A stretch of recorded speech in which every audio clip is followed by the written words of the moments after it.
Katz with Gallery Glass, and I'm here to meet photographers Yael Malka and Cait Oppermann. This is Cait Oppermann, and I'm talking to Yael Malka. We're both photographers, and we've worked together on a lot of projects. We've made a book together from a 70-day backpacking trip that we took last summer in Turkey, Morocco, and 9 European countries called Sea Blues. And recently we just made a zine, both of which were at the New York Art Book Fair recently. And the zine is a collection of images that we've taken within the past year of every bed, couch, floor, or train, whatever that we've slept on, or in a tent. Throughout our travels. So that was the scene that we made. And we collaborate on Pretty much everything that requires collaboration. We work independently, but we do collaborate a lot. Yes. Cool. So let's start looking at your work. So we're going to look at Coveted first. This is your thesis work from Pratt. Yeah. This is work that I made and presented last year. This work, Coveted, has to do with beauty, but in excess, and through that it becomes kind of grotesque. So my idea for these images was to have something very colorful and poppy, and but kind of make it too sweet or too or something that looks beautiful until you get close and you see that it's actually maybe not what it appears to be from far away. Right. And I wanted there to be like a dark element to these images. They were inspired by Dutch still lifes, and a lot of them have objects of femininity in them, because I was also making a comment on gender. But through this idea of creating kind of a grotesque feel out of something beautiful, I wanted to talk a bit about memento mori, which is Latin for the reminder of death, that all things eventually end. It was kind of a dark theme, but that's what Coveted was all about, and kind of using these objects, kind of fetishizing these girlhood or childhood objects, and using a lot of sexuality with them. And I was mostly creating these sets and shooting in the studio, but I was also using my body in certain contexts. So that's Coveted. Okay, so that was the last body of work that you made before leaving school. Yeah, and then once I left school, we went on our backpacking trip about a month after, and that's this work, which is called Sea Blues. Right, and this was a very different way of working for you, because you mostly work in the studio and you mostly work in the series, but when we were traveling, you had to kind of make something out of nothing. Mm-hmm.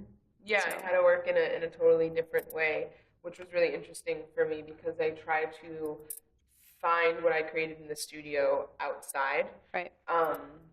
So that's what I did for this. So for this one in particular, this one was set up. So you just sort of, I remember this was something that you found at the flea market, and so we were just eating at a cafe, and you just kind of made a still life out of we did what you had to work with. We talked a lot about intervention in images while we were traveling, and we played a lot around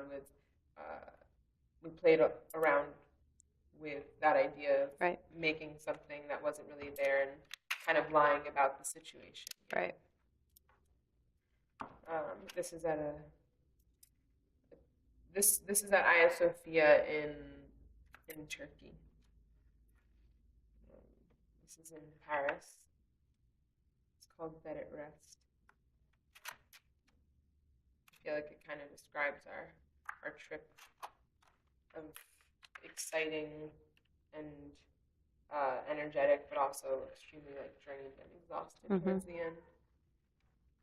It's taken in Algeciras in the morning. Here's a shot from Bodrum in Turkey. And this one is one of your more diaristic shots because that's actually our underwear. Yeah, exactly. Yeah, so it was a mixture of kind of diaristic and documentary and still life and landscape, which I know Yeah, I you were mean, both this is doing. also set up too, in a way. Well, we set it up ourselves, not really maybe knowing that you were going to photograph Yeah. it, but And I just like the way that this kind of pose is being mimicked in the background over and over again because of all the different rooftops that have things hanging on them to dry. And there were times when, very rarely, but there were times when I would wait around for a shot, kind of, like the decisive moment, and I was waiting for this guy. I saw him climbing up, and I waited for that shot. It's in Paris. And this is very, I'd say, the most the most similar to the work that I was making for my thesis. But in this instance, I was taking it out of the studio and creating it outside. I was taking this background that I would normally use in the studio and creating this artificiality with something organic, which my thesis show is very much about as well. Use the artificiality of things. Yep, and that's the end of Sea Blues. Sea Blues is the title of our book. Yeah. Okay. Yeah. So we're in our studio now, and I want to look at some of your work. Okay. So I'm here with Cait Oppermann. Hey, Cait. Hey. And now we're going to be talking about her work. We're going to first start off with her thesis work, Necessary Roughness. So let's just get right into it. Okay. So this is some of my thesis work that had a lot to do with what I consider my two different homes, the home where I was born, and which is Kansas City, and the home which I now live in, that's you. My home, but not my current home is New York, not you. And a lot of the growing up that I did here, and what I would call sort of a delayed adolescence that I lived out in Brooklyn. Did you discover that while you were making the work, or did you have that concept in mind? The way that I have always pretty much worked, or at least the way that I'm most comfortable working, is that I just kind of start on something, maybe something that sparks my interest somehow, and usually something comes out and sort of presents itself to me, maybe that I wasn't looking for. So when I first started shooting, I was just, shooting, which is something that I just do all the time. And then as I continued shooting through the summer before my senior year at Pratt, through like the fall at Pratt, I kind of, some themes sort of emerged, and then I realized why I was taking pictures, and so yeah, that's kind of how it happened, and that's how I always work. So these are a mixture of photos from being in New York and photos at home.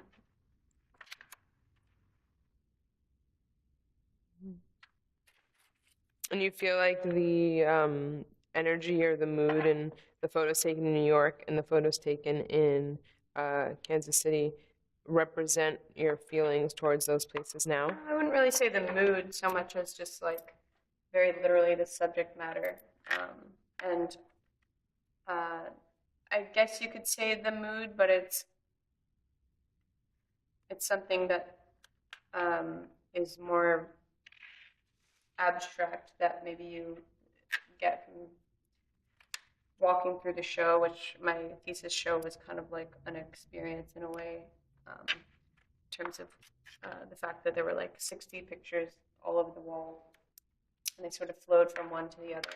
So there wasn't so much of a separation between the two places as much as like a fluidity. Mm-hmm.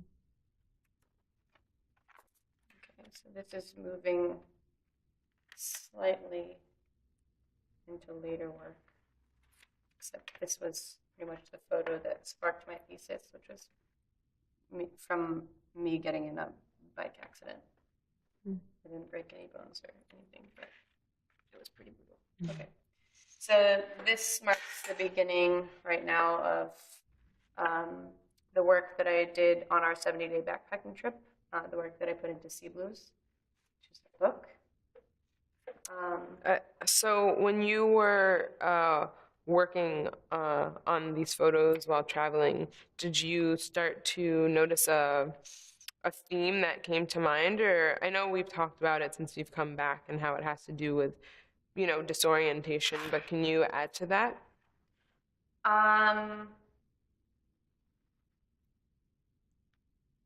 Not really, because I don't really think that there's a theme to it. I mean, there's a theme to our book, but definitely Can you not talk my about work. the theme to our book? Yeah, the theme. I mean, there are a lot of themes in our book, which kind of, it's like when you look at the work from the very beginning, it's very everything you can kind of tell it's like new and exciting and fresh, and we have so much to learn and so much to see that we're so excited about. But towards the end, it's not that we became less appreciative of being able to travel or less excited, but we kind of, the photos kind of took on a more knowing and a more kind of experienced air to them. And one of the things that I try to do in every place that I go is try to take a photo that really expresses like something that I've taken note of. So like, for instance, this photo is actually at Versailles, but it could be really any place that draws a lot of people, and it shows a different side of something that's supposed to be very elegant and regal.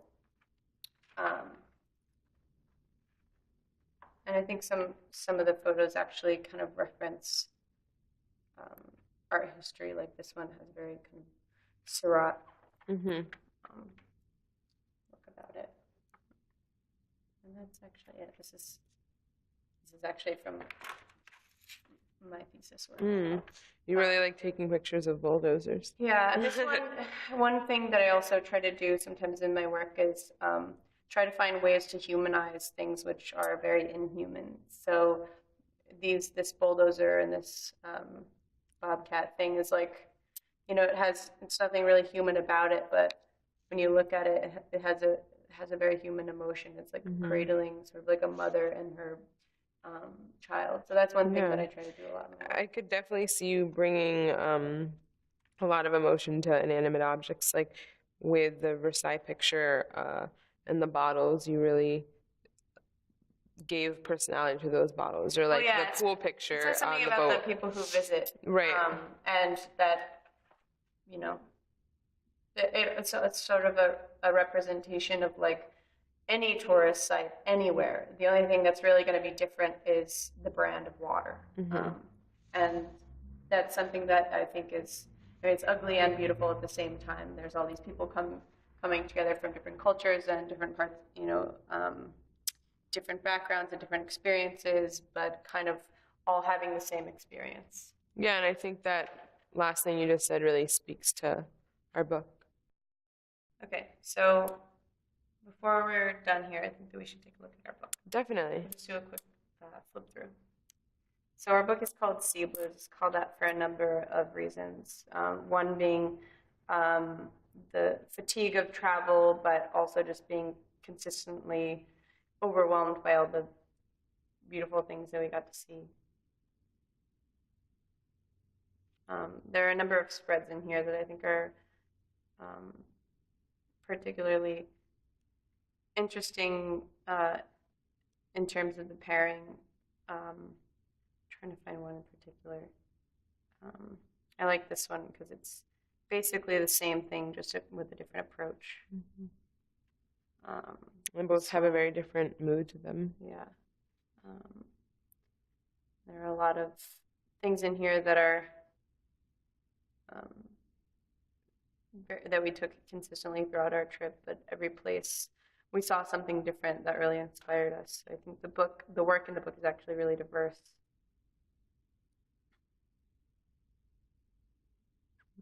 Here's some of our bed pictures.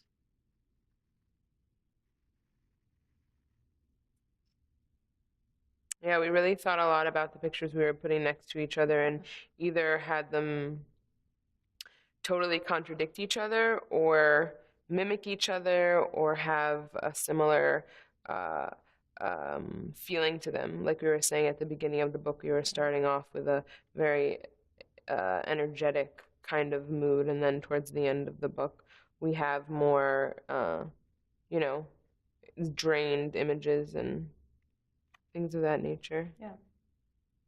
Great. So there's Ceebus, our biggest project yet. Awesome. Well, thanks for doing a studio visit, and give me a kiss.